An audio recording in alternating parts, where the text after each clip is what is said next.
Hello everyone. We will be starting our iPad 101 class today. My name is Amanda Oboza and I will be your instructor.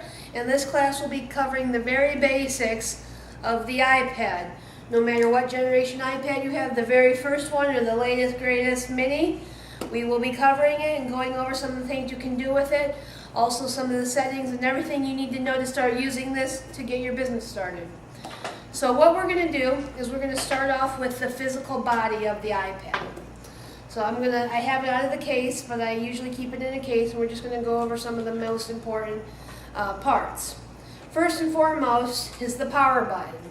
That will be located at the top of your iPad if you're looking at the screen, the right-hand side.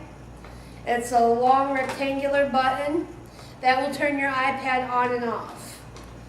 When you first get your iPad, if you haven't purchased one yet, or if you want to know how to turn your iPad off, the button at the top is the place to go. If you do want to turn it off, you have to hold that button down for a couple seconds, and then as you see, a red toolbar appears at the top of the screen where it says slide to power off. You just slide that toolbar over and it will shut down. The reason that toolbar is there is so that you don't accidentally hold that button down and shut your iPad off by mistake. So although it might seem like an extra step, it really is kind of good. And that's again the top button, turns your iPad on and off. A lot of people mistaken that power button with what I'm going to refer to this session as the home button. And that is the little circular button at the bottom of your screen. I will refer to that as the home button. A lot of people have mistaken that as the power on and off button because it shuts your screen on and off. So here's an on screen. You hit the home button, and it's not turning it off now. Alright, scratch that. Maybe it doesn't.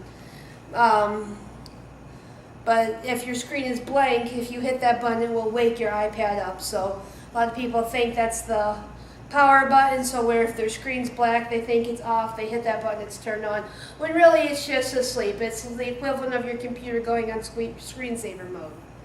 So that's our home button. Next, we have our dock connector, which I'm sure you're all familiar with, as that's how you charge your iPad. It's located at the bottom. And on this iPad 2 that I'm using, it's a long rectangular strip. I plug my charger in there. If I want to hook this up to a dock to play music, I plug it in through there. And also with my connector to this projector, it will plug in through there. And that I will refer to as your dock connector. Are there any questions so far? We need to log into GLAR. Yes, you'll need to log into the wireless connection. Let me know when you want that information. Okay, go to settings. Yep. Go to Wi-Fi. Yep, and you'll want to connect to upper level. Upper level. Okay, then we need a auto join on, auto login on, so I'm probably okay. Well, you'll probably have to log in through the internet. So once you have that set up to upper level, close out of there and go into your Safari browser, and it should ask you for a password. And that's just a security measure for our internet. And the username is GLAR? Yep, GLAR in all uppercase letters. Uppercase? Yep. Then the password is 4039 MLS in lowercase.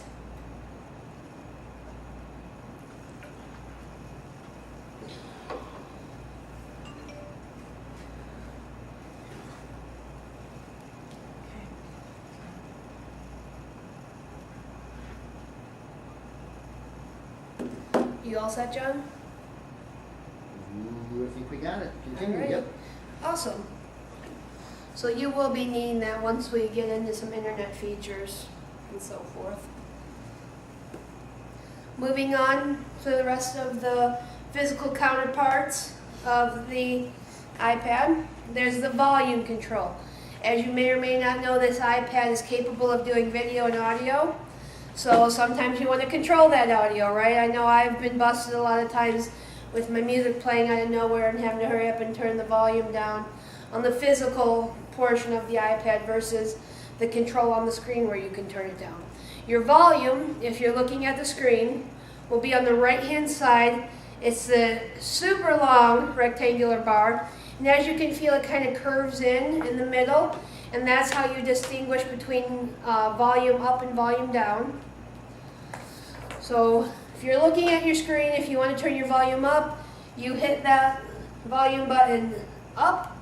If you want to turn it down, you hit it in the down portion, and that's your volume control.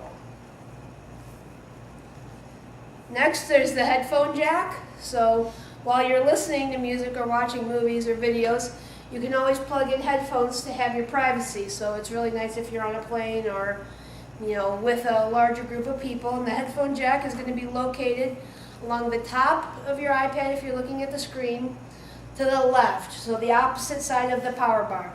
That's your headphone jack. That's where you can plug in and have your sound privacy. Next, there's cameras. Now this is going to depend on the model of iPad that you have. For example, if you have the first generation iPad, then you're not going to have a camera. That's one big flaw that was with the iPad.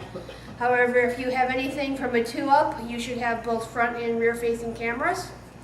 If you look at your screen, towards the top, there's a little circle, and that is your front facing camera. Also, if you turn it around, you see a similar circle on the back. If you're looking at it, it's on your left-hand side, and that's your rear-facing camera. So if you're taking photos of something, like if I wanted to take a photo of this class, I would hold it like this.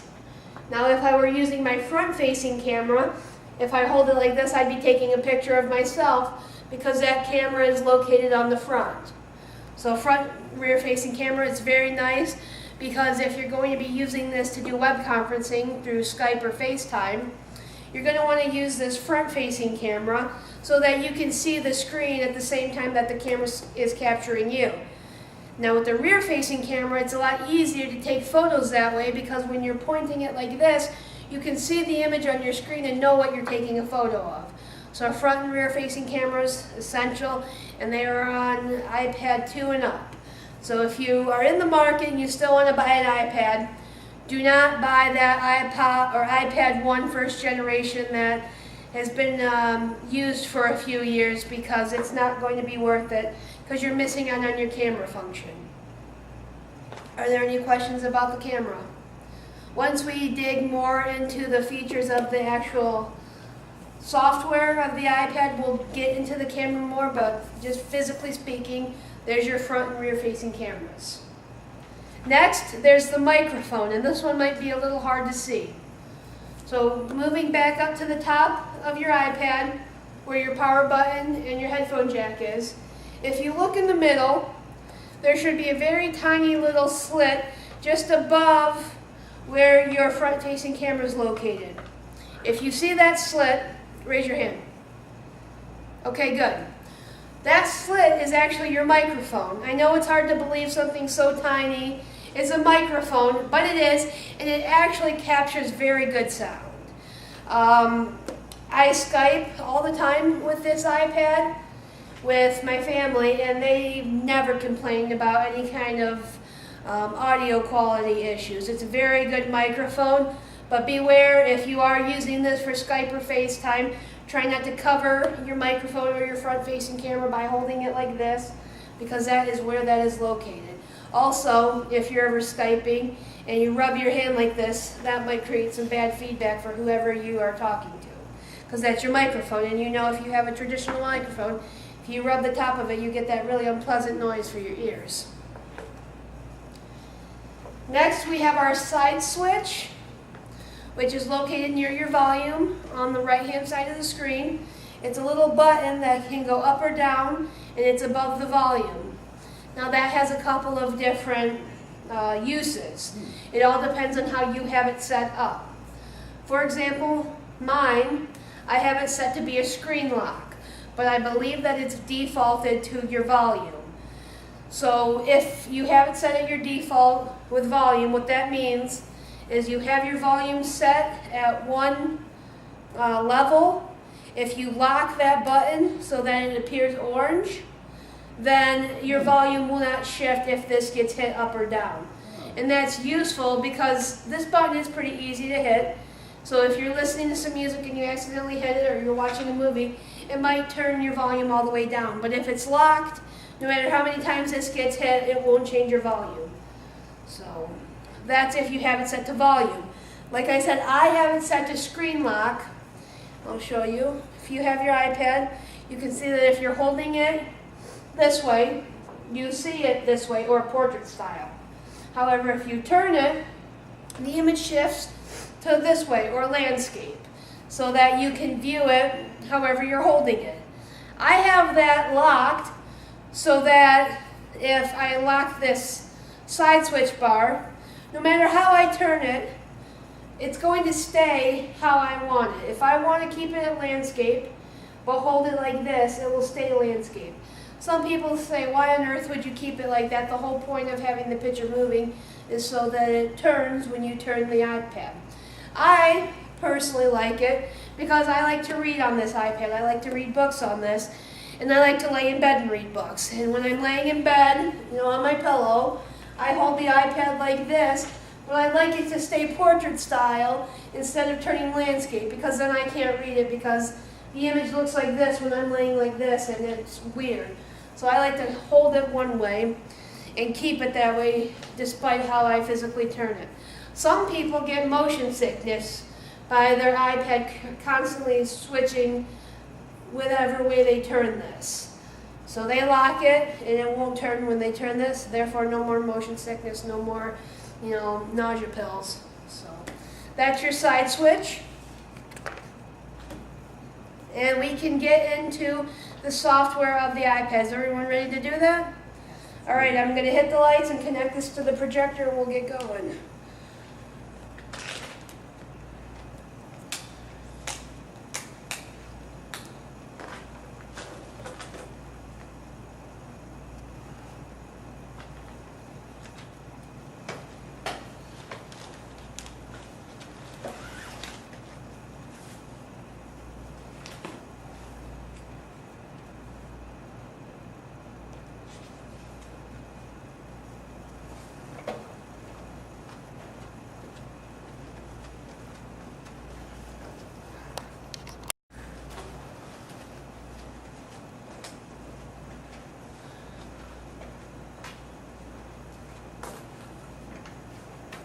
You should probably have one on GLAR, right?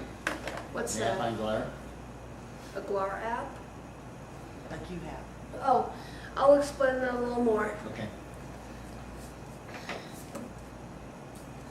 That GLAR app is very new.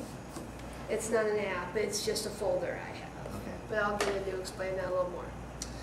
So now that our iPad's up and running, I'm going to explain some of the things that you might see on the screen. Okay, so first I want you to pay attention to the top toolbar, right along here. Okay, so if you notice in the upper left-hand corner, it says iPad, and that just says iPad. It means you have an iPad. I'm not really sure why it's there because it's kind of self-explanatory. Your checking account definitely knows that you have an iPad. Up in the upper left again, you have your Wi-Fi signal. It almost looks like a upside down, or a cone, not upside down. But it's a cone, and there should be 3 bars, maybe more. Yours might be a different color than mine, but that just says your Wi-Fi signal.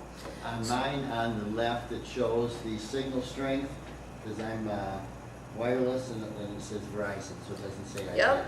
So did you buy yours at Verizon, and do you have a data plan through Verizon? Yep. So that's why yours says Verizon. Okay. I got mine at Target and do not have a data plan. I only work off a wireless connection, so that's why mine does not say that. Okay.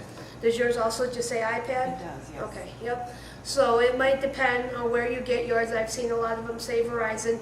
Sometimes in that upper left-hand corner it will say 3G, and that just means that you're running on a 3G connection. Sometimes it will say LTE, which is with your 3G or 4G, whatever you're operating on. But it's just kind of a descriptor. So that's why yours says Verizon, just because you run off of their data plan and that's where you bought it. Nothing to worry about. It doesn't mean Verizon owns your iPad. If anyone here is a frequent flyer and likes to take their iPad on the flight for fun, one thing that you will notice on your iPad that I'll show you once we dig into the settings a little more is if you're ever on airplane mode, it will tell you also in that upper left-hand toolbar. You'll see a little airplane icon. I've had people come in very frantic because they haven't, their internet's not working. No matter what they do, they can't connect to an internet, no emails coming in. And I took one look at their iPad and I see a little airplane there in the upper left-hand corner. That just means that your iPad, or it can even pertain to your phone, is on airplane mode, therefore it's not taking any signal. It's very simple to do. You go into your settings and change that, and I'll show you how to do that. There's also sometimes something called a moving flower. This is how Apple called it. It's not what I called it. I think it's kind of hippie-ish, but it's called a moving flower. And it's basically when anything on your iPad's loading, up in that upper left-hand corner, it looks like a child, maybe a 5-year-old girl or boy, drew a sun because it's a circle with a bunch of little lines coming out of it, and you can see the lines around the circle. One gets light, one gets light, one gets light, one gets light, just kind of circling. And that's called the moving flower, and that just means something's loading.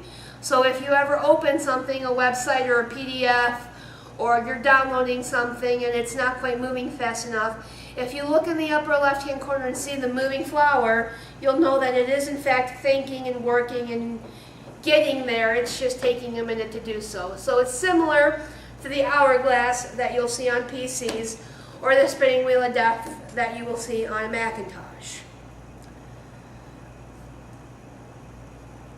Next, we're going to move over to the middle, and you should see a clock there with the correct time. And if you notice on my screen, it has a little moon there next to the clock. It's a little crescent moon. And what that means is that I have this set on Do Not Disturb. And I'll get into that more when we dig into the settings, but pretty much it means if I get any notifications on this, my iPad's not going to make any noise, it's not going to light up, it's not going to do a jingle for me, because I have it set that way.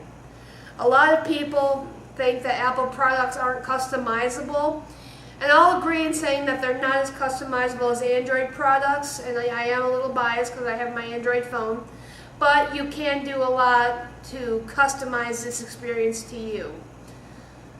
Is there any questions so far? Okay, we'll scroll over to the right toolbar. You'll see a battery along with a percentage amount, and that's how much battery you have left. So if you ever want to know how much charge you have before it croaks and how soon you need to get to an outlet, look in that upper right hand corner and you'll see your battery will be full, it'll be half full, and it'll tell you exactly how much. If that ever gets red, you'll know that you'll need to get to a charger ASAP, or you will not have your iPad for much longer. How much does it go down to? Like 20%, 10%, or? I've had mine get down to 3% before, Okay. before it shuts off completely. I believe at 20% is when it starts to get red. It might get yellow, but anything less than 10% and it's definitely red. And that's your battery life. Now, if I do my side switch button to lock my screen, you can also see that in the upper right-hand corner, there's a little padlock with a circle around it, and that just means my side switch is on. So depending on how you have your side switch set, I have mine on the screen lock. So if I'm ever turning my iPad wondering why it's not turning, I immediately look in that upper right corner to see if my padlock's there, because then I know, oh, my side switch is on. Because sometimes it's not easy to look at your side switch button to see if it's orange because of the case that you have on it. And it's very important to have a protective case. So if you don't have one, please get one. So if you look in that upper right, you'll see the padlock and go, okay, my side switch is on. That's why my screen's not turning, or that's why my volume's not going up and down. So it will signify there in the upper right. Also in that upper right, I believe, correct me if I'm wrong, is your Bluetooth. I'm trying to think of how to describe a Bluetooth logo. Does everyone here know what it looks like? Okay, If your Bluetooth is ever on, it will show with the Bluetooth logo in that toolbar in the upper right, and you'll say, oh, okay, my Bluetooth is either on or off, or if it's being used. I personally don't use Bluetooth devices with this iPad, so I don't see it a lot, but if you do, that's what you're going to want to look for, the Bluetooth logo in the upper right. Are we all set with that? Because now we can start digging into some of the apps that Apple preloads on this iPad for you. So regardless of what stage you're at in your iPad life, if you just bought it, if you've had it a couple of years, these are apps that you have on your iPad that you cannot get rid of, at least to my knowledge. We're going to start with Safari.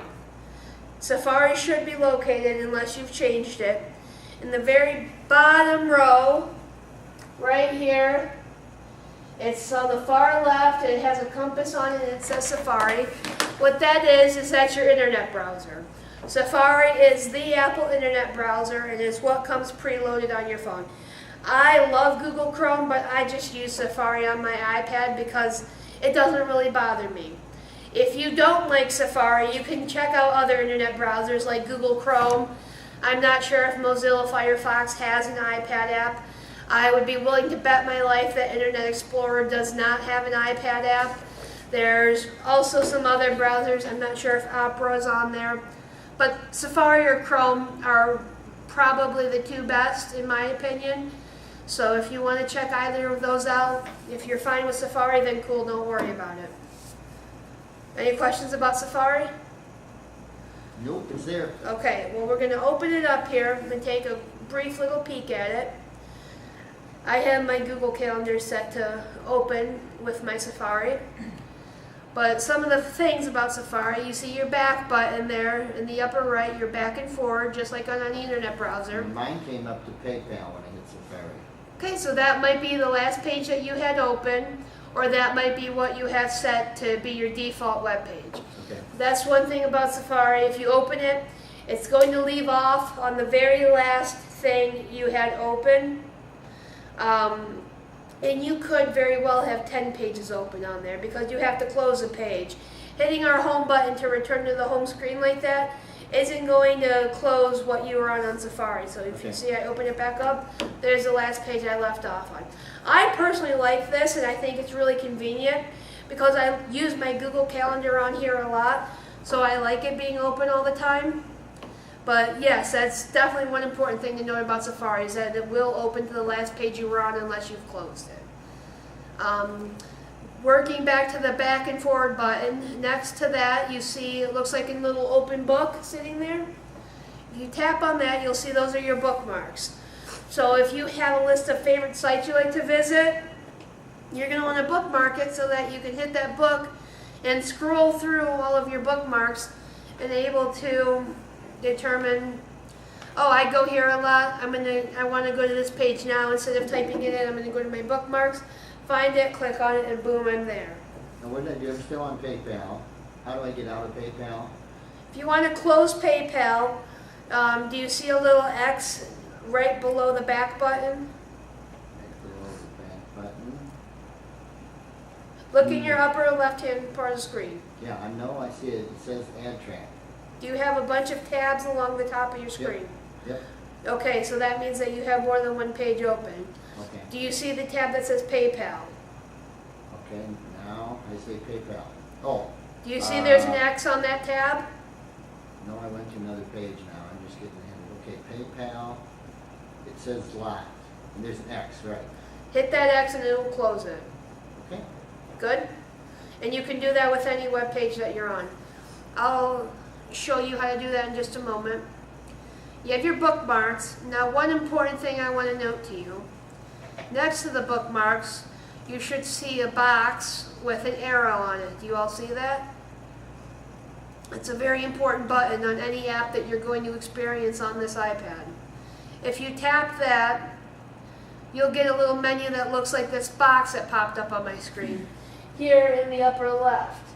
You have Mail, Messages, Twitter, Facebook, add to home screen, print, copy, bookmark, add to reading list. And basically those are options for what you can do with this page. This is one huge advantage, I think, in my own personal opinion, that Apple has over any Android tablet. So if you want to email this page to somebody, you would hit the mail button. If you want to message it, hit the message button. Twitter, share it on Twitter, share it on Facebook. You can print this page if you're hooked up to a wireless printer. Copy, bookmark this page, add to your reading list. Now I missed one. I missed that very middle selection called Add to Home Screen, and I'm actually really glad they made it the middle one because I feel like it's the most important and it's the one that I'm asked about all the time. What that means, this Google Calendar that I have is not an app, it's a web page. Like our ML Exchange here, it's not an app, it's a website. But if you want it to appear as an icon on your screen to look like an app and function like an app so that when you hit it, that's what opens, add it to your home screen. If you hit Add to Home Screen, it will save this page to your screen. It will look like an app and it will function like an app so that if you tap it, boom, Google Calendar opens up, or boom, ML Exchange opens up, or boom, Yahoo News opens up. It's really, really nice because it takes websites and adds them to your home screen for easy access so that you don't have to reference Safari all the time and you don't have to type in a bunch of stuff. It's great because you can turn whatever you want into your home screen, essentially. You can have it appear there so you have access to it at any point very quickly. Huge, huge deal. I worked with an Android tablet yesterday and it took me almost an hour to figure out how to do that. Okay, I got onto PayPal and then I did that, hit that X button. Yeah. And I'm going, it goes through everything you've ever been in your life. Well, if you've never closed it. I never closed it, maybe, yeah. Probably. So I just need to close it. Any tab that you've ever had open on there will stay there unless you close it. And I'll explain that right now. So we'll get out of that menu. I have my Google Calendar open here. Like I said, I like using this calendar. And I want to open a new page because let's say I want to check Tigers didn't play last night, so I can't check the score of that game. We're going to check Yahoo News, we'll say. So moving over there to the right portion of your screen, you'll see a little plus sign if you look below your battery, and that's going to open a new tab. So I'm going to open a new tab. I'm going to hit yahoo.com, go, and now Yahoo's opening. Okay, so here's Yahoo. I'm checking my news here now. Everything looks good. But wait, now I want to go to the GLAR site to see what kind of events are going on. So I'm going to open a new tab. I'm going to type in glaronline.com and go to that mobile site. Here's GLAR Online. I can go check any kind of events that I want. You've got Google Calendar open, I've got Yahoo open, I've got the GLAR site open. Now if I hit that home button that we discussed, it's going to take me back to my original iPad screen. I'm going to go back into Safari. All of those tabs are still there. If I do not close these tabs and open Safari again in 2 months, those tabs are still going to be there. If I want to get rid of them, I have to close them. And it's very important that if you're not using something and you aren't going to be using something, to close it. Don't just say, oh, it's fine if it stays there, because that's going to slow your internet down because you have a bunch of stuff running at once. It's going to slow your internet down, and it's also going to eat your battery to death. So if you're not using something and you don't have the intention of referencing back to it at any time soon, make sure you close it. And to close it, here I am on the GLAR site. I can see an X there on the GLAR tab. If you see right below my toolbars, there's an X on the GLAR tab, but not on Yahoo or Google Calendar. And the reason for that is because that's the tab I have open, and I can only close it if I'm open onto it. So there's GLAR tab, I can have the X, and I can close it just like that. Now I have Yahoo open, and I have that X there in the tab, and now I can close Yahoo. And now I'm back to Google Calendar. And if I close Google Calendar by hitting that same X, then I have absolutely nothing open at all. And I can start from scratch and go to whatever website I want. But it's important to be closing sites if you're not using them because it will eat your battery and it will slow down your machine. So, and that's one common thing I see. A lot of people don't know how to close the tabs and they don't realize they have to close it. Because if you are on a computer that you're used to, and you're on the internet and you shut the computer off, your tabs are gone. So it's not something you have to worry about. But with an iPad, it is a smart machine and it will hold on to your tabs. So make sure you're closing them if you're not using them. Now, is there something on Safari that you put in for GLAR? What do you mean? Is there a way of getting into the IDS or not? Not that I know of. I believe IDX is something completely different. Okay. I'll be honest with you. I know of IDX, but I'm not sure what exactly it means. I know that it has to do with a feed on your website, but no, I don't think of anything. Can't you IDX get on the into iPad. Fusion? We can have Fusion on our iPad. Absolutely, you can have Fusion. Fusion is an app that you download in your app store, and we can cover that if you want. Yes. Okay, when we get into your app store and I'm showing you how to search for apps, I'll use Fusion as my example. We good to move on past Safari? Good. Okay, we'll stick to that lower bar. Moving on from Safari to its right, there's Mail. And this is the iPad Mail module. You can use it or you don't have to use it, it all depends. I personally have something hooked up to it, but I don't like to use it just because it's not an email account that I use all the time. So there's Mail. We'll open it up. Looks like a mailbox. You have all of your features of composing email, checking your email, forwarding, replying, so on and so forth. It all depends on how you like it. If you like this app and you want to use it all the time and hook up your Gmail to it, more power to you, go ahead. However, you can download a Gmail app to use. I'm not sure if Yahoo Mail has an app. I don't think it does, but you can use it through your Safari. And I know that a lot of realtors use company email, which is set up on Microsoft Outlook. You can hook that up to it. However, you are going to need to know your company's server settings and passwords for your email. And that's really kind of what slows people down a lot, because if you're using Outlook, you just get on your computer and there's your email. You don't have to log in, you don't have to put a password. But you do have a password with any Outlook email that you will need to know to set up an Outlook account onto your iPad. I'm not going to lie, it's not pretty a lot of times. It's often a very tough transition because Microsoft and iPad they don't get along very well. So that's what the story is with that, but there is a mail function and you can hook up an Outlook account to it. And we'll get more into what you can do with your mail when we get into settings. But for now, just know that that's where your mail's located. I'll go back to my home button, but as you can see, I do have a Gmail app on this page in the upper right-hand corner.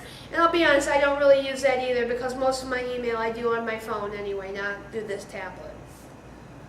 So there's Mail. Moving along next to Mail, you have Photos. This is pretty self-explanatory. It's where any photos will be stored that you have taken with this iPad. I had to go in and do some extensive cleaning of my photos because I was in the hospital this weekend with my baby sister. My dad was getting surgery, and to entertain herself, she took over 200 photos of herself with this iPad. So I had to go in and clean that out and delete all of those self-portraits she did. But if you open your photos, that's where all of your photos are stored. One thing I want to note to you is this is also where videos are stored. There is an app that comes preloaded on your iPad that says videos. So one would think, okay, I just recorded a video on my iPad. It's probably going to be in this folder that says videos. That is incorrect. Your photos and videos that you record yourself will be in the same place in the Photos folder along that bottom portion of your screen. You can see if it's a photo or a video because on the little thumbnail there's an image of a camcorder. So, oh, I'm not connected. Why didn't you guys tell me? So there's our photos, I think. That's weird. Whenever I open photos, it's not projecting. Okay, so I'll just turn it around here. you can see these thumbnails. And there's a little camcorder icon on the thumbnails that are videos.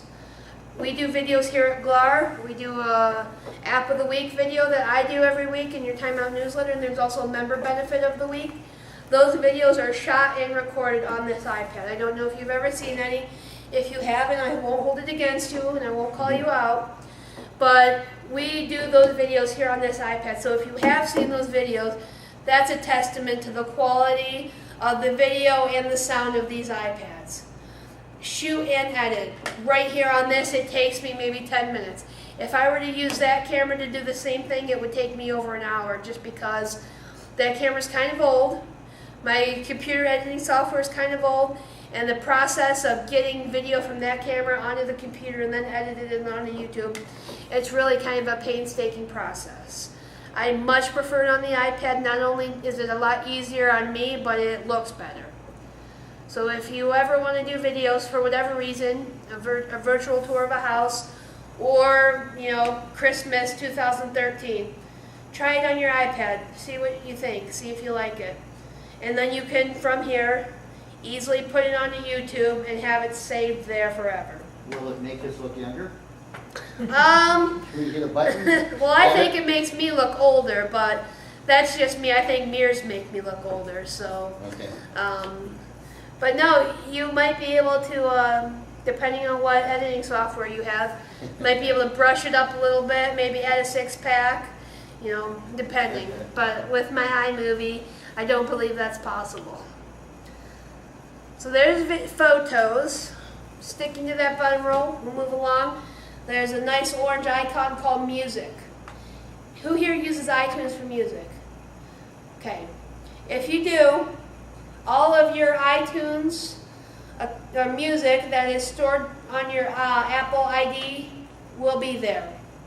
So let's see, I probably have something close to 2,000 songs on my iTunes. That's all stored on here, and I can listen to it as long as I have a wireless connection. I have an Android phone, but if I were to go buy an iPhone, get my iPhone, take it out of the box, plug in my Apple ID, boom, my music's there without having to transfer it at all. I also have a Mac computer. If my Mac breaks and I go out and buy a PC, or if I buy another Mac or any other computer, download iTunes, plug in my Apple ID, boom, all my music is there. And not only my music, all of my apps as well. So that's one huge benefit, again, of Apple. Okay, how Android, do we get, yes. I heard that you can get music from Android and transfer it to Apple? Yes, and it's a pain in the butt, I Oh, it won't is a lie. pain? Okay. Google Music is something that launched very recently, probably, oh geez, it might have been over a year now. But Google Music launched as part of the Play Store, and that's, of course, on the Android platform. And what you do is, on a computer, you would download to your computer Google Music, and I believe it's called Play Manager or something like that. But you go into that, and you have to configure your Apple ID and password, and you have to have iTunes running on the computer. And every time you download something on Google Play or the Play Store, it will transfer to your iTunes, supposedly. I've had problems with it, so I just had to physically move the files. And because I have a stronger computer knowledge than most, just because I'm super geeky and I actually like this stuff a little bit, I just know how to do that, and I went in and I did that. I just moved my files physically. But you have to know how to manipulate it, and it's really not as easy as it should be. Okay. Do you have a lot of music stored in your Android Play Probably Store? not more than, no, I don't have anything, but I've got friends that have Android, say that I can transfer from Android to iTunes and won't have the cost. You can. It's just a process. And music on Android does cost about the same as it does on Apple. The only benefit is they both have free songs of the day. iTunes Store offers it, and so does Android. The Android Store has cooler songs of the day for free, like actually recent, relevant music, not some independent person you've never heard of in your life, which Apple does all the time. Okay. Is their free song of the day is, whoever. I've had Rolling Stone songs for free on Android. I've had plenty. Really good songs for free on Android. It's just a matter of if it's worth it for you because it does take time. And it's not easy. I took a couple hours playing with it before I figured out a solution. Does that answer your question? Yep. Cool. I think that music button's good. I didn't know that I had pictures of the album of every song I have. Oh yeah, it's really cool. Every song you've got, you got a picture from the opera, plum, three things to put together for the I didn't know I had this. And there's a cool thing, I forget now what the name of it is, but there's a Bluetooth speaker that you can buy. I was actually at someone's house who has one of these. And it's a little tiny speaker. It might be only a little bit bigger than this piece of paper. I've got 3 or 4 of them. Oh, do Great. you? Perfect. Yeah. Oh, I loved Wireless. it. But yeah, you can hook this iPad up to those speakers and play from your collection. Did you know that? Oh yeah. It's awesome. It's A lot awesome. better sound is wireless. Yep. It's wireless, it's a little speaker. You would never believe that kind of sound was coming from a speaker that Yeah. size. That's by going. Do you do Google at all? Yeah. Not Google. I mean, oh come on, what's that? Groupon. I've got some to Groupon. You ever use Groupon? Oh, really? Wow. You gotta use Groupon. You'll find things every day that are good deals. You want to buy Groupon or Heartland America is one that I bought some on. But yeah, big name. Yeah, But make sure no. you get a good deal. It's really great for entertaining. Yeah. Have the music playing or just for your leisure. So there's your music.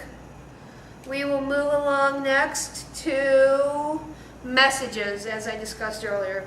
Now, what's the difference between a message and an email? I get that question all the time. I will open up messages here. I have my iPad here organized in a folder, so it probably looks different than yours. So I'm just going to open this folder here, social. That's where I have my messages.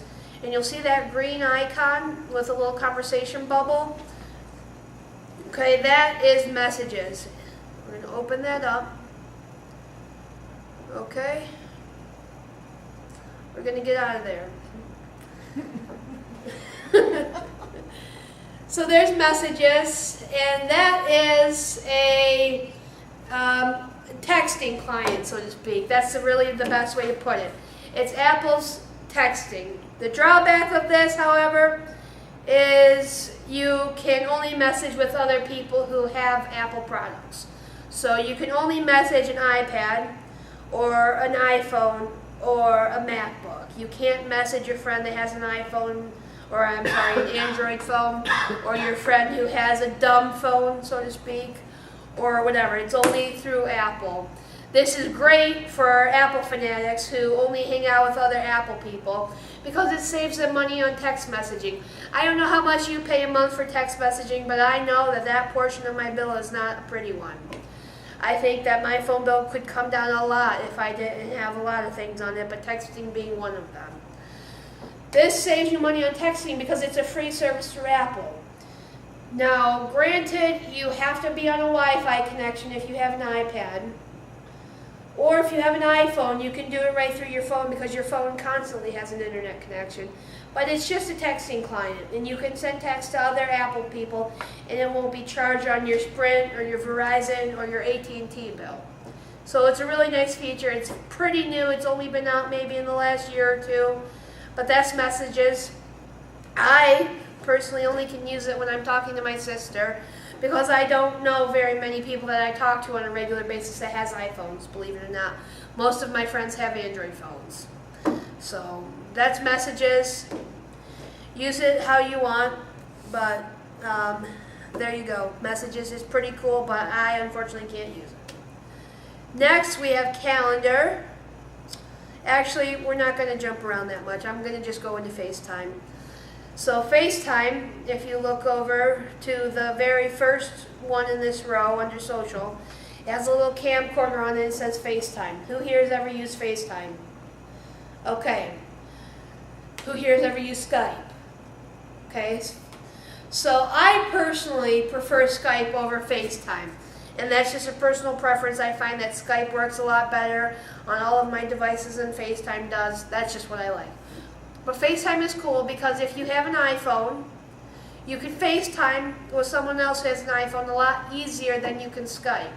So if you have an iPhone, you go into your contacts, You can call someone, you have the option to text them, or you can FaceTime them and have a little face conversation like this.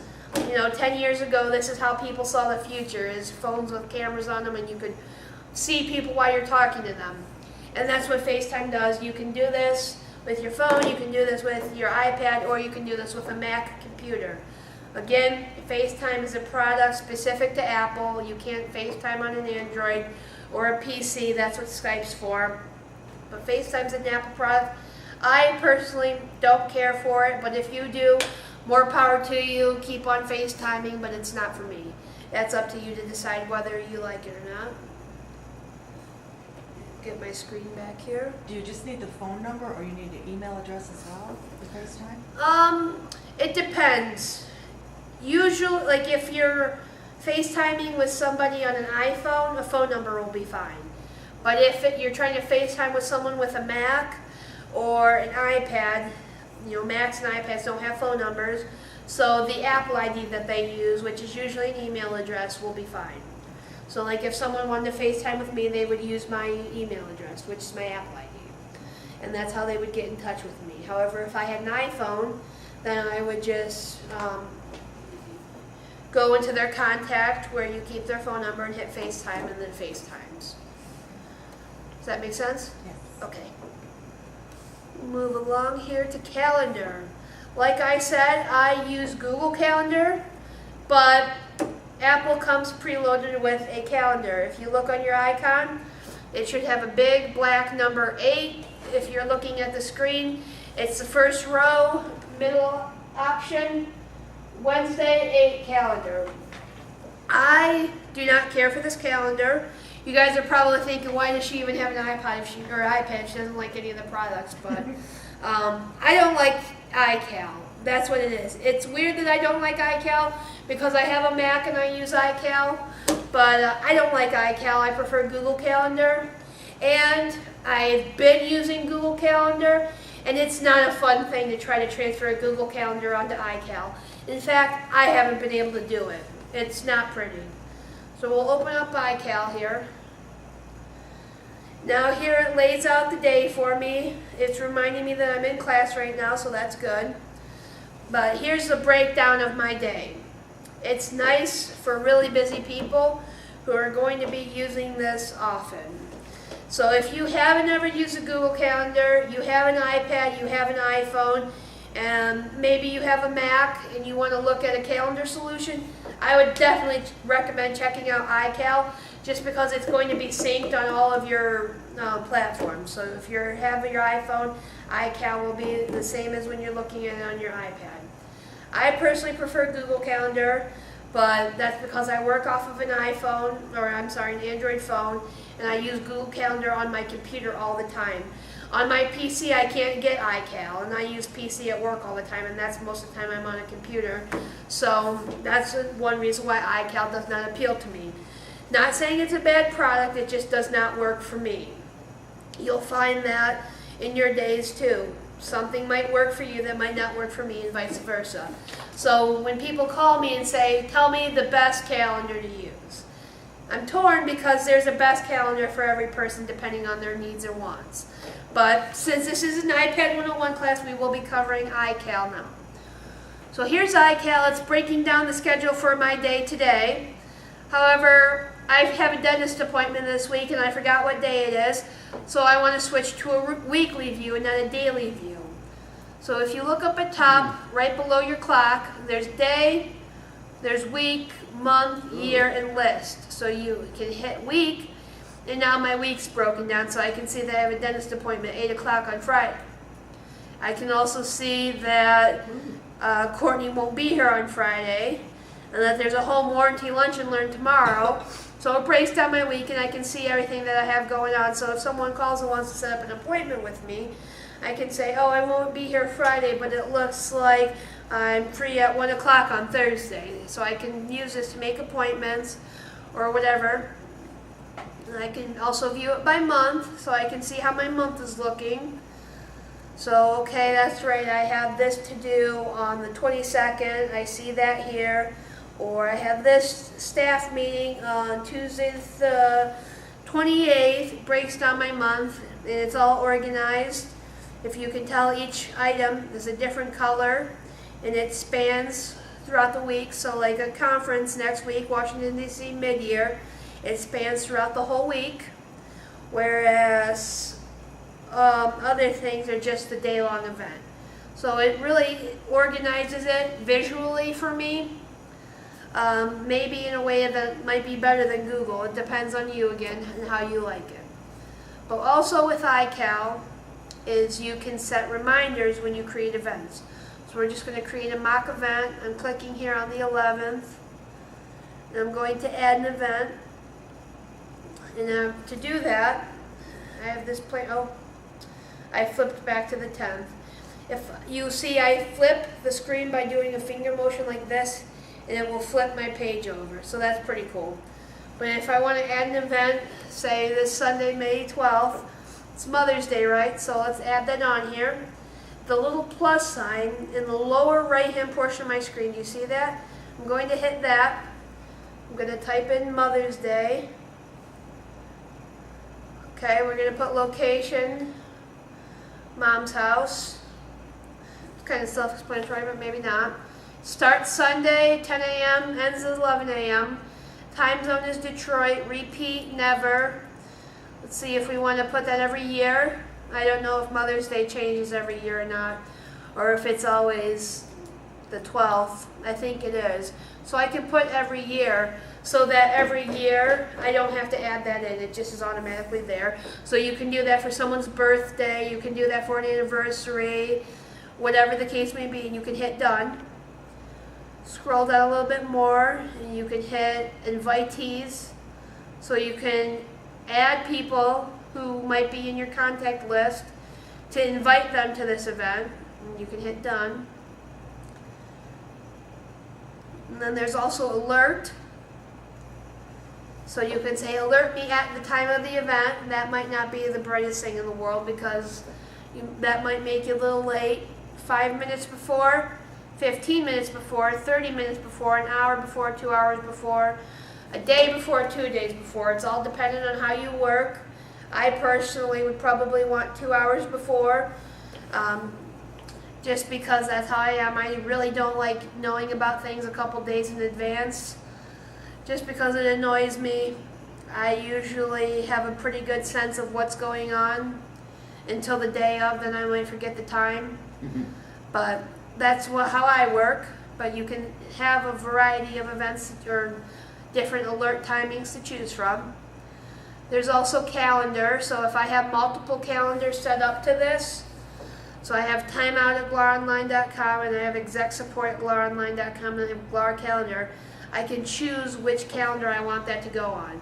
So if I have a work calendar on here and a personal calendar, I can put this on my personal calendar so that it doesn't show up to everyone on GLAR staff that it's Mother's Day. Okay, they might say, yeah, we know that, thank you for reminding us. So, but that's just how it rolls, and that's only if you have multiple calendars. If you're only working off one calendar, you won't have to worry about that. Does that answer anyone's questions about that? Okay, so that's iCalendar. Take it or leave it. If you like it, good. If you don't, then you can use another calendar like Google Calendar. Next, we have reminders. I personally hate this app because I feel like it's just redundant from iCal. If you open up reminders, well, first I'll tell you what it looks like. Reminders looks like a little checklist there.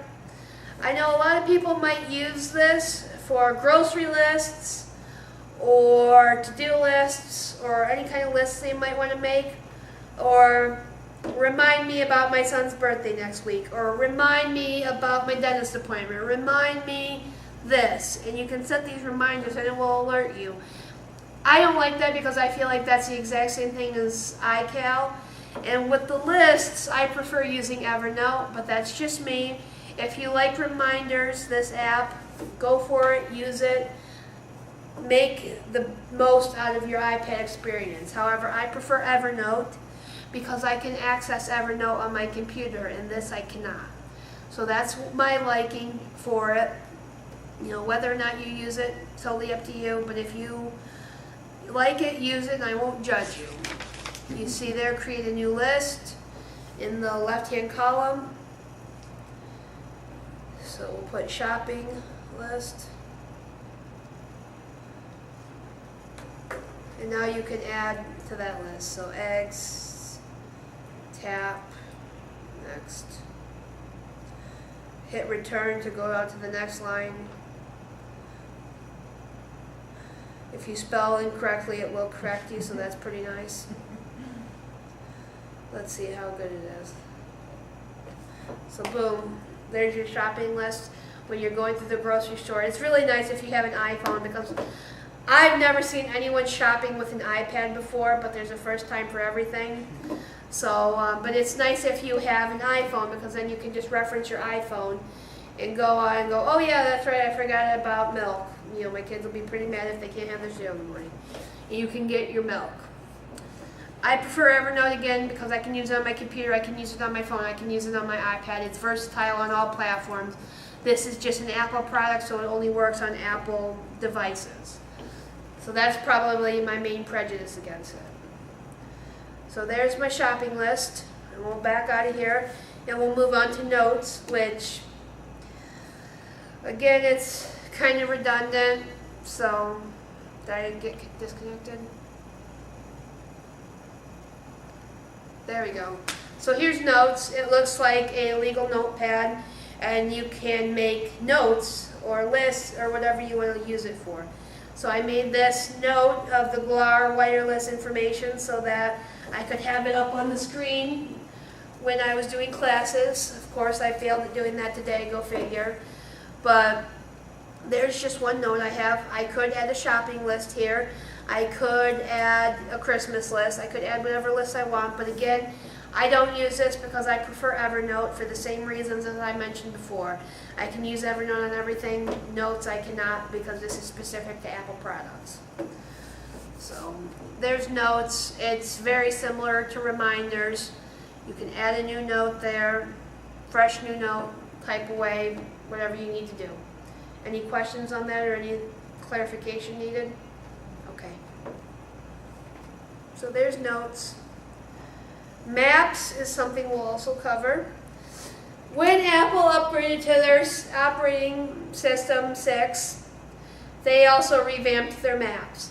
Prior to operating system 6, they used Google Maps. That's just what they use on all of their products. But someone at Apple thought it would be a good idea for them to have their own Maps product. And I have not heard a single person say a good thing about this Maps product. Everyone likes Google Maps. No one likes Apple Maps. I don't have an iPhone, so I've never used it, and I use my navigation on my phone, not my iPad. So I can't really say anything too negative about it. You can do directions. You have your map there. I've noticed that it's a little slower sometimes than Google Maps is, but if you're on all Apple products, I don't even know if you can download Google Maps on an iPhone yet or an iPad. If anyone wants to prove me wrong, please feel free.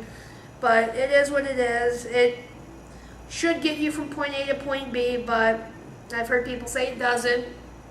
But that's Apple Maps. It's very similar to Google Maps where you can get directions. The layout's the same, so on and so forth. Has anyone here used Apple Maps and really like it? Nope. Okay, so then we can't get any live testimonials here. So try it out for yourself on a day that you have nothing else to do. If you get lost, you know. But there's Apple Maps. It is what it is. But we'll take a break now, 10-minute break. And you guys can go get water, use the bathroom or whatever, and we'll come back and we'll discuss more of these preloaded Apple apps. Sound good? Sounds good. Cool. What I'd like to do is also, when you had the seminar a while back, the GLAR camp style. Mm-hmm.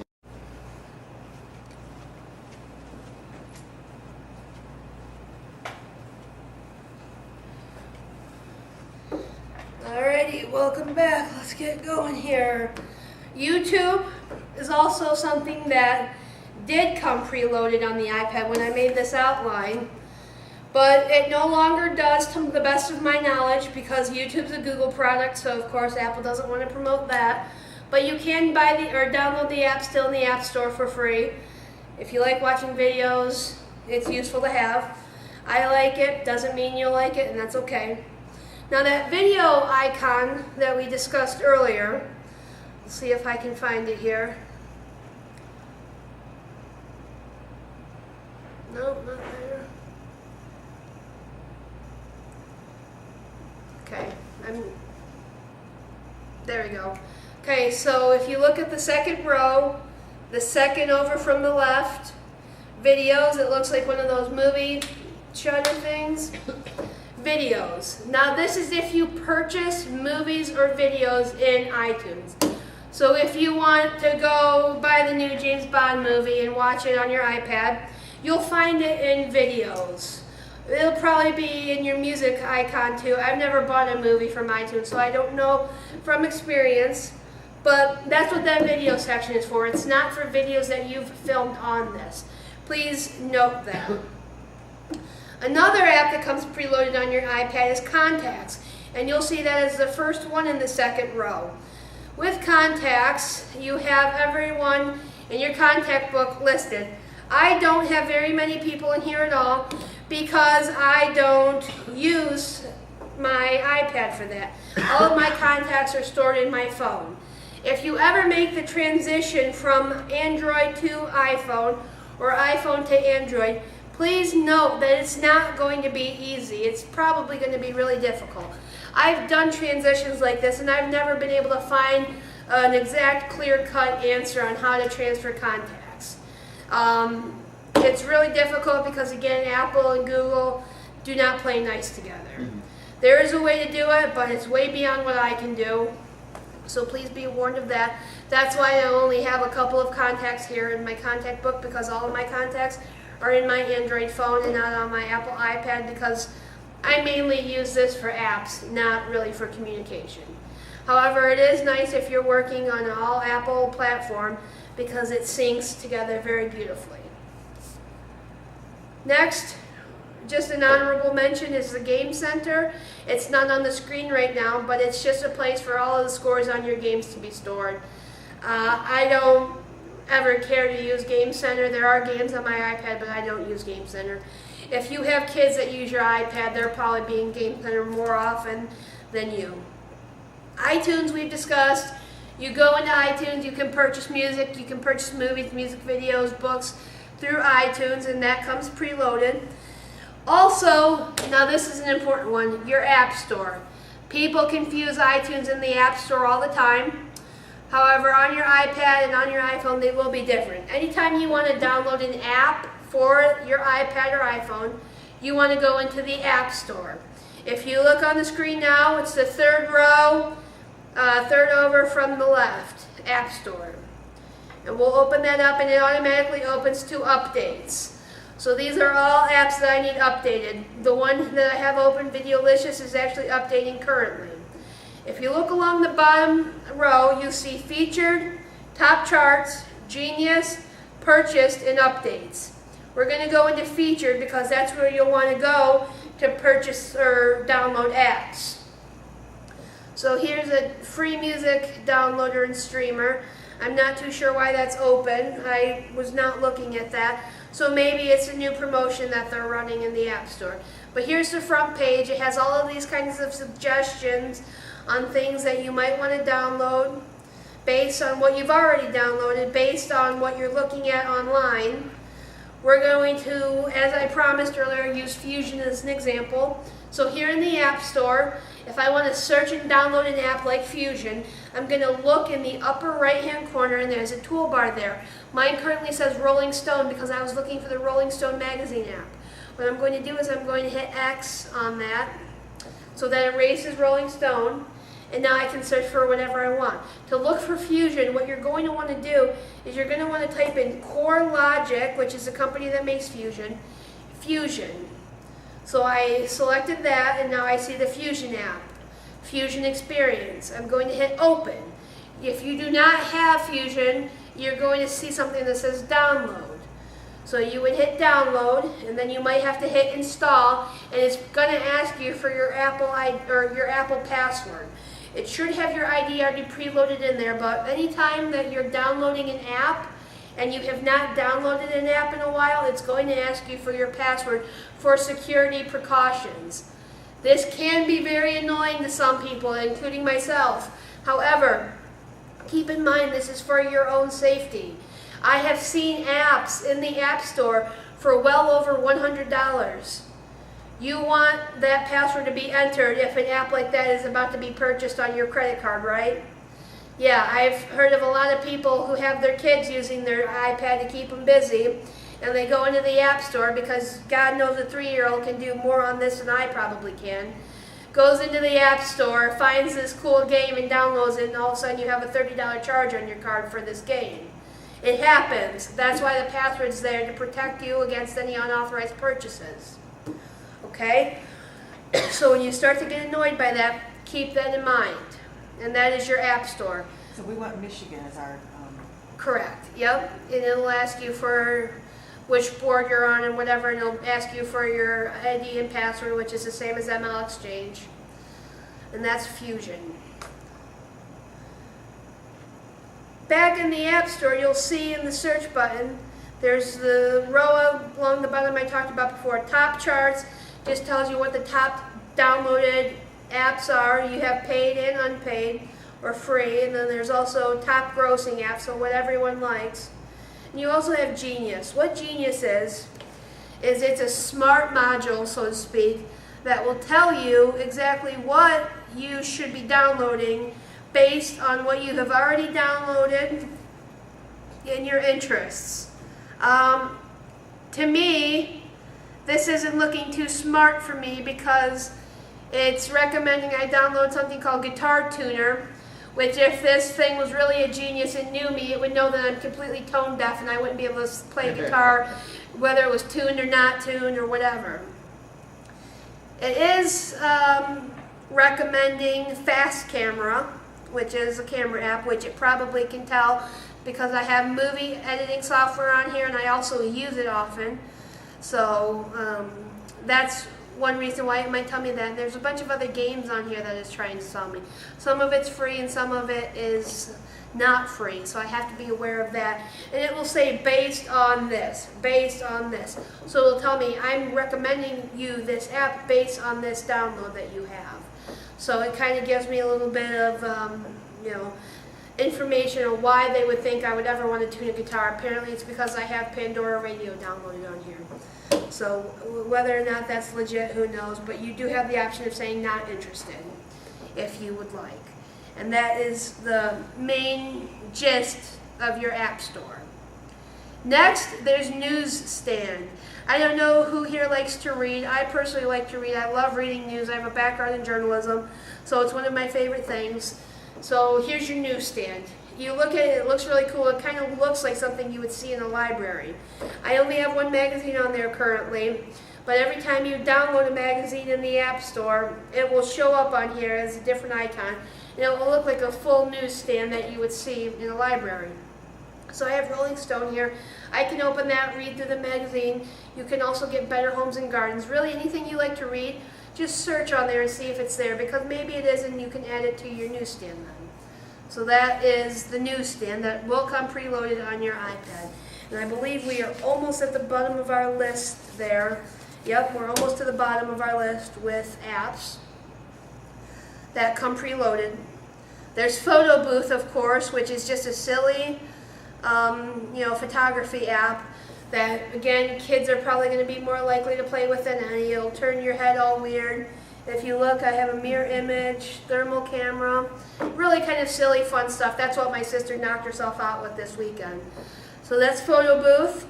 Next, we have Settings. And I'm going to wait on Settings because I know that someone asked about Cam Scanner, so we're going to cover Cam Scanner, and then we're going to dig into Settings because Settings is really important and it's very vast. So we'll dig into Cam Scanner really quickly. So I go into my Cam Scanner app. This is available on Android and iPhone, so regardless of what phone you have, but it's a free app. You can get a premium subscription to this.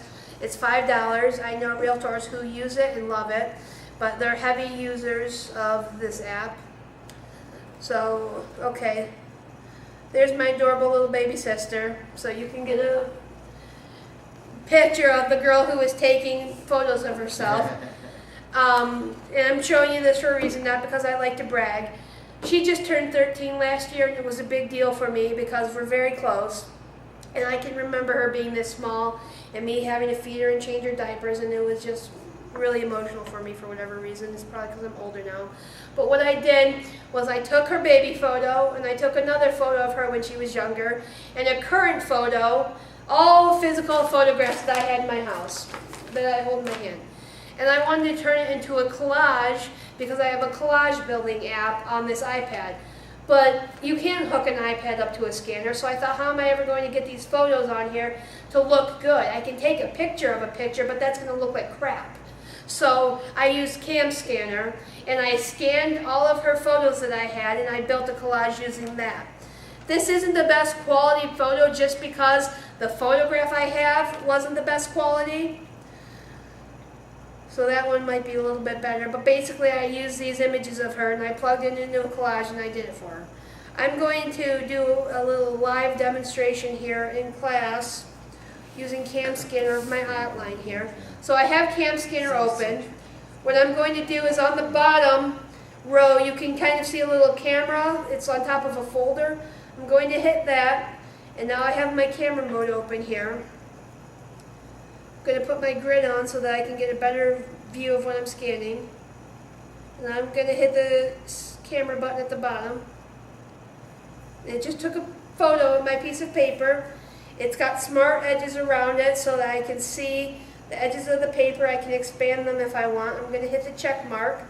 So now it's enhancing the paper.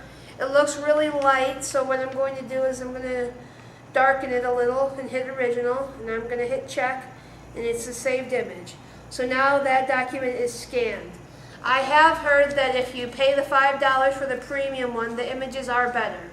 I know a gentleman who's a member of this board who uses this app religiously. He's really big into his family tree, and he uses this for his family tree and absolutely loves it.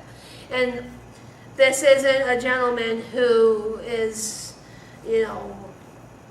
extremely tech savvy to the point where he can disassemble a computer. And I'm not saying anything about him. Maybe he can disassemble a computer, I just don't know it. But he loves this app, he loves to use it. He doesn't complain about its ease of use at all. It takes some time to learn, as does anything. So that's Cam Scanner. You can go in and adjust it some more. With Pro, you get a little bit of different features for it. But I like using it. I have used it before, and I would definitely use it again. It beats having to go out and buy a scanner. So that is Cam Scanner. What about when you're shaking a little bit? Does that blur it a little bit? Well, it happens so fast, the shake doesn't really affect it much. Okay.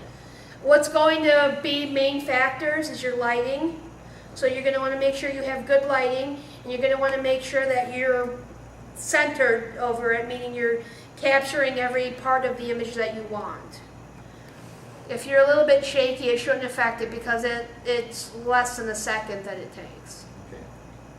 And that's Cam Scanner. Are we good with that for now? I'm trying to get it going. You're probably not going to have very many questions about it until you actually start to use it, and then you'll know what questions you'll have about it. I know that whenever I'm learning something new and someone says, do you have any questions? I always say, no, I'm not going to have questions until I get into the process and you're nowhere to be found. So that's Cam Scanner. While you're playing with that, I will dig into settings though, because we are running a little short on time and I want to make sure that I cover that thoroughly because there's a lot in that you're going to want to know. Go into our settings, which it's great and it has the little cogs there for the wheel. Keep it locked on this screen. Okay, so here's our settings. We're going to work off of the column on the left and work our way down. First order of business, there's airplane mode. I'm trying to click on it here and I can't because you can. It doesn't open. All you do with airplane mode is you can either switch it on or off. So I have it switched on So as you can see, there's my little airplane icon in the upper left portion of the screen saying, okay, we're in safe mode. I'm not going to be receiving any kind of signal on this. If you see that, that will be why you're not receiving signal. To switch it off, you just slide it off. And now I'm back to having signal. Below that, I think you all know about is the Wi-Fi. When you select that, you see what kind of Wi-Fi networks are available, and you can open it and sign on to whichever. Next is Bluetooth. I have it off. You can turn it on if you're going to be using Bluetooth products, but if you're not using Bluetooth products, I would recommend leaving it off. That way it's not eating your battery. Next is Do Not Disturb. This is that crescent moon that I was telling you about earlier next to the clock, so that anytime I get notifications from everything, an email, something on Facebook, something on a game, it's turned off, meaning this won't light up, because depending on the notification, your iPad will actually turn on if it's in sleep mode because of your notification, and a couple of other things. We're going to keep that on because I don't like being disturbed, and a lot of people turn that on when they're sleeping. I keep it on all the time. You don't have to, especially if you're going to be basing your business on your iPad. We Do Not Disturb does what again? Do Not Disturb will turn off all of your notifications from your app. So how it dings if you get an email, or if it's reminding you of something you have on your calendar. If it's on Do Not Disturb, you won't be bothered by any of that. Okay. I know that with mine, I believe, if I get an email, the whole screen lights up, and that can be very disturbing because I don't sleep very far from my iPad, and I know that a lot of people don't, and that's disturbing, so I just keep it on all the time so that it doesn't bother me. Next, we go into notifications. That's another place where you can change your Do Not Disturb settings. You can sort apps manually or by time, and in your notification center, you can change the kind of notifications that you get based on the app. So what you're seeing on your screen is going to look different from mine because it's all dependent on what apps you have. So messages in FaceTime, and reminders and calendar and photos and Game Center are the first couple on there. You should have those on yours because they're all preloaded with Apple. Now you can go into each one and change what kind of notifications you want. So let's say you use your calendar and your email very heavily on this iPad, and you want those notifications, but you don't want notifications from something like Jeopardy or Pandora or CamScan or Instagram or whatever else. You can go in and turn everything else off but your email and your calendar. That's what's really nice about having an individual list of, a list of individual apps so that you can control what they do. So we're going to open Google Plus here, for example. I have in Google Plus and it says Notification Center on. If I do not want to receive anything from Google Plus, I can hit off. Or I can leave it on and change the couple things. So show the 5 recent items, or only 1 recent item, 10, 20, whatever you want. Alert style, banners, so something that appears along the top portion of your screen, that's called a banner, so it just drops down and says, you have a message on Google+. There's also alerts, which are like banners, but they appear on the middle of the screen, and these will actually turn your iPad on. And then there's none, so you can select none for that, but still have a badge. And by a badge, I mean the little red circles that sometimes stick on apps that have numbers in them, like you might see them on your app store, and that means you have updates. Always make sure you have your apps updated. If you see that red balloon, get rid of it, and I'll show you how to do that.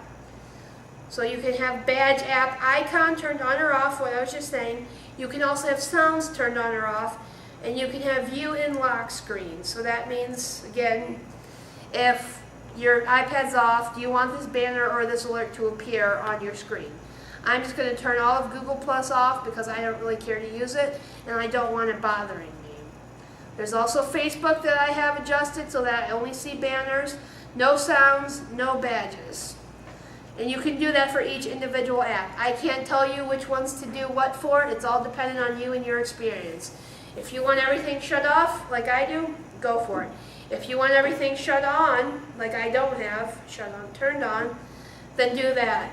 If you only want something from your email and your calendar going off, you can change the settings to do that. It might take you some time depending on what apps you have, but if it's worth your time and your sanity level, please do so. Also note that anytime you download a new app, you will have to go in here and change the settings for how often you're alerted. Some apps are more annoying than others. It all depends on the app. Some apps you might not get anything from. So it all depends again on what you want with your experience. Before I forget, I'm going to back out of settings really quickly and go into the App Store. I don't have any updates, so it's kind of hard to show you, but there's my App Store icon. There would be a little red circle or a balloon, as I will refer to it, in the upper right portion of that app alone that has a number in it. It could say 6, it could say 2, it could say 1. What that means is how many updates you have for apps. Why is it so important to keep your apps updated? Because it's not going to function properly if you don't have it updated. This is especially important if you're going to be using your e-key on your phone. That needs to be updated or else it's going to malfunction when you're out trying to do showings and you're not going to be a very happy camper. Same goes with every other app. It's not going to work properly how you need it to if it's not updated. It's like driving a new car with an engine from the 70s in it. That's a little bit extreme, and there are some engines from the 70s that are beautiful, but basically you just need it. It's maintenance. That's what it is, and it's really important to do. Same thing goes for if you ever have a software update on these. You always need to make sure you do that because your iPad's not going to function to its performance level if you don't.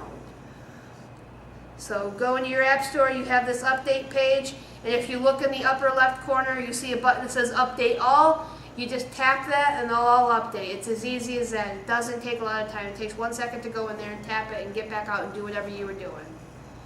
So these are all things that I have on my Turn your iPad around, let me see it. Yep, so those are all what needs to be updated. but if I don't use them, Delete them. delete them, okay. And while you're asking me that, I can show you how to delete apps if you would like. I think I know how. Do you know how? You Delete tell apps. me that, or you don't have to close them. Okay, I'll show you how to delete apps. One app that let me make sure I'm connected here first.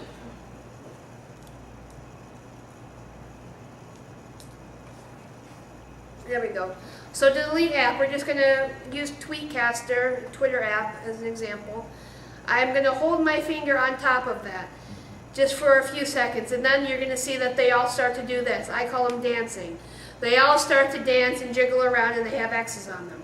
If I want to delete them, I'm going to hit the X, and it's going to say, are you sure you want to delete it? I'm going to say delete. If I want to delete this PDF one, I'm going to do the same thing, hit the X, delete. Okay, that's all I want to delete for now, so how do I get them to stop dancing? Hit the home button. If you hit that home circular button, they all stop. That's something really important and a question I get asked every single day. So there's how you delete apps. And we'll dig back into our settings now, if everyone's comfortable with that.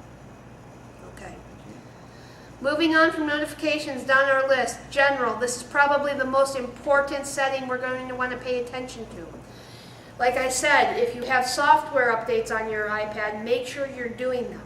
In general, in the general settings, you'll see the second list down on this right portion, software update. You go in there and it's going to be checking for an update.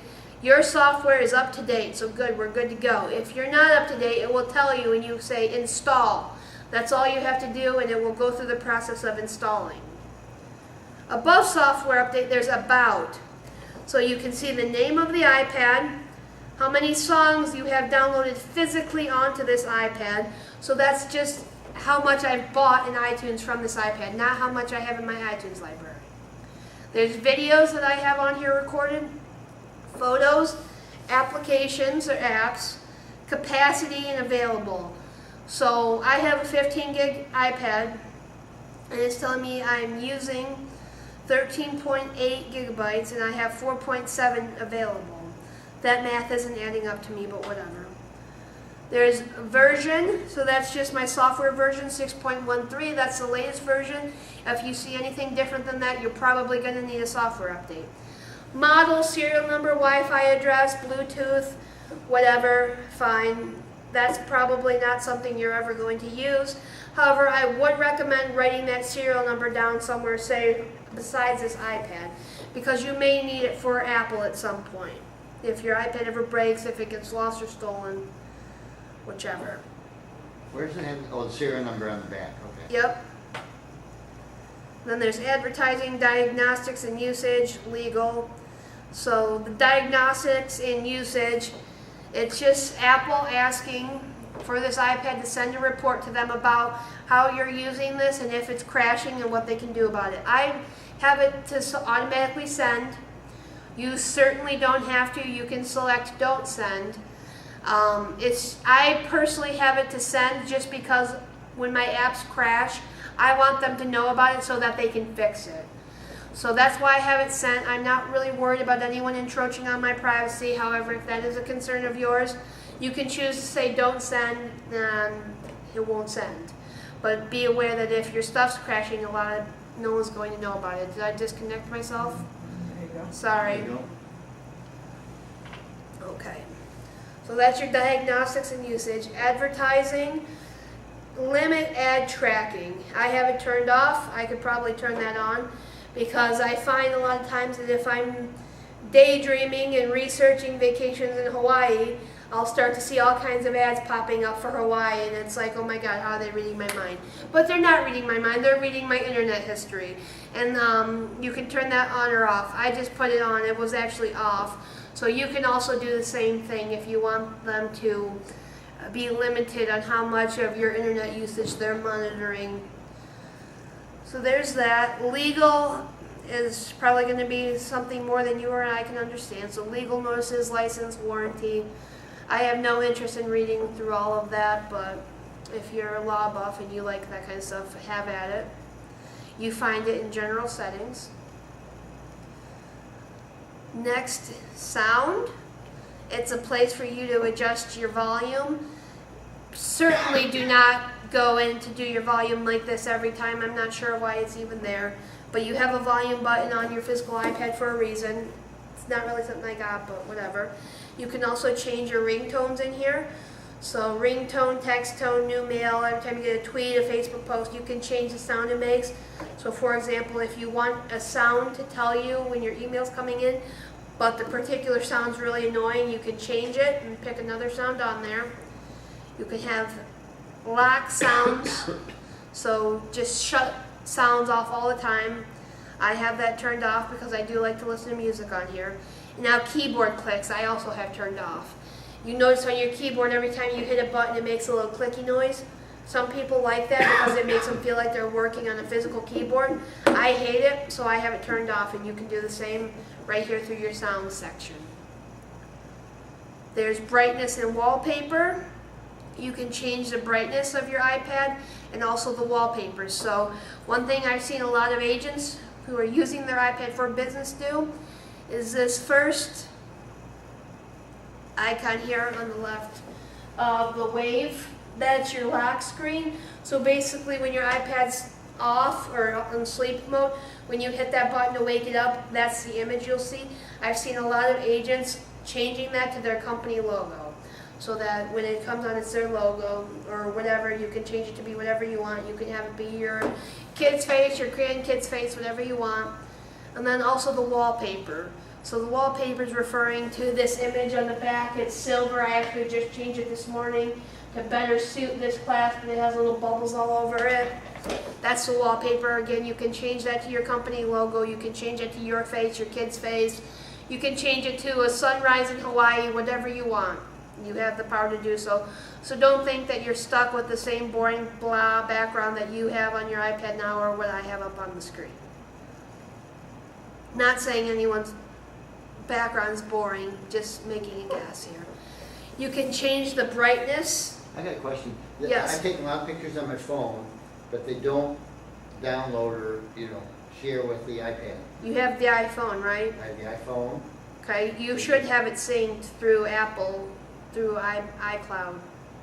I would think it would be, but it doesn't show. Well, all let's my check pictures. out your settings when we dig into iCloud, okay? And we'll see what yours says.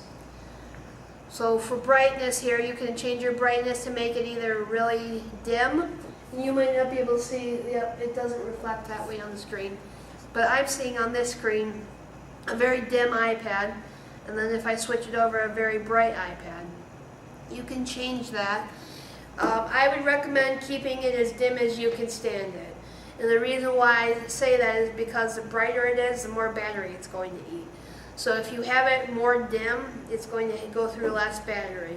But make sure that it's not so dim that you can't see it. So that's my personal recommendation. I personally like it about here, but if that's too dim for you, don't worry about it.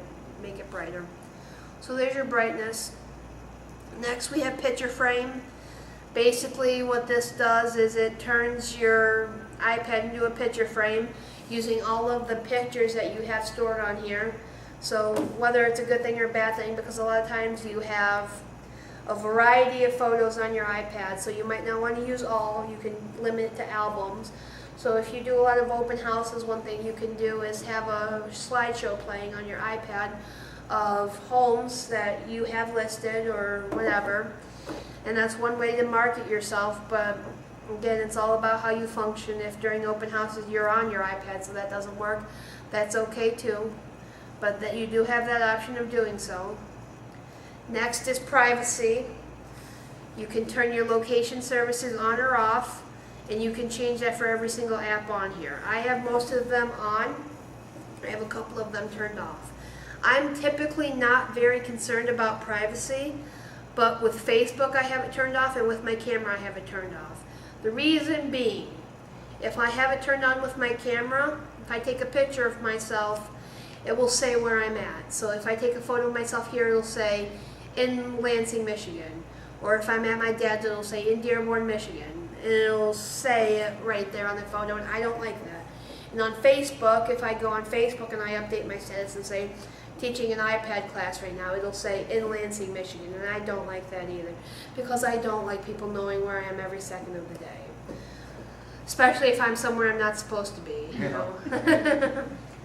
So you can change that for every single one. Please keep in mind that some of them will be affected by location services. For example, Gas Buddy is one that I use all the time. And if I were to turn that off when I search for gas stations near me that have the lowest price, it wouldn't be able to do that because it can't pull my location, so it doesn't know what's near me. Same thing with Realtor.com. You can say find houses near me. If it doesn't know where you're at, it can't tell you that. So there are some apps that will need it to be turned on to function properly, but yeah, I don't like it being on for Facebook, and I don't like it being on for camera, but that's up to you to determine what works well for you. If you see at the very bottom of that list, there's Find My iPad. If you ever lose this, you can track this with GPS to find it.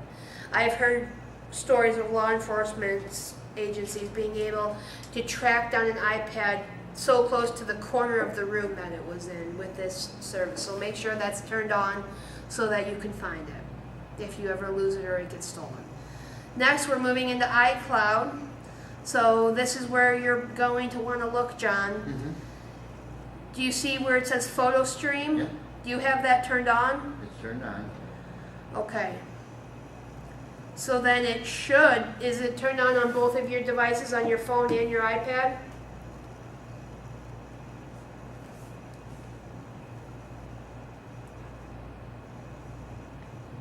Let's go to settings here. Go to iCloud. And it says photo stream is on. Okay, so you're probably going to want to talk to Verizon about why that's not working, because it should be. It should be sharing photos between both of your devices, and I'm not sure why it's not. Okay. So if you have iPhone and iPad both, they should be sharing those as long as they're both connected to the same iCloud. So make sure that you check that out if it's not working. Also in iCloud, you have Mail, Contacts, Calendars, Reminders, Safari, Notes. All of those I have turned off because I don't work on the iCloud very often, because I don't have an iPhone. If you have an iPhone with your iPad, you're going to want to make sure that these are turned on so that your devices are working together. So the mail I've got turned off, so I should have that on. Are you having problems with your email between both of your devices? I don't think so. Okay, But when I delete it on one, it would delete on the other, so it does. it does, but not if it's off. If I had it turned off, Correct. it wouldn't delete, okay. Correct. I've got it off on both, so I'm gonna put it on. So when it says create email, it's the email that you would use? With iCloud? Yeah, Yep, so it would be your Apple ID email, okay. just so that it all stays similar in the same place. Because again, that Apple ID is what holds your identity essentially.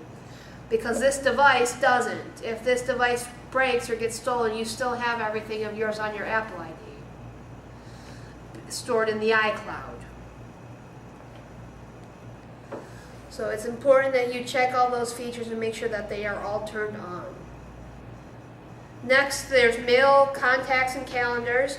So this is where you can add additional email accounts. So if you have 2 emails, or if you're working on 2 calendars, you can add a different calendar. This is a very crucial part. I deal with this very often when people bring iPads or iPhones into me, just to make sure everyone has all of their stuff in the same place. And scrolling down, there are settings for each app that you have downloaded onto your iPad, which we won't have time to cover today, but you can go through and change settings for that and what have you. For each individual app that you have, again, you're going to see stuff on here that I have that you might not have. But if you ever want to change settings for an individual app, you do so through your settings. You just have to scroll down and find that. So there is iPad 101, most of the basics. I've showed you how to delete them. I showed you all the preloaded apps. Also, we dug in the settings very thoroughly.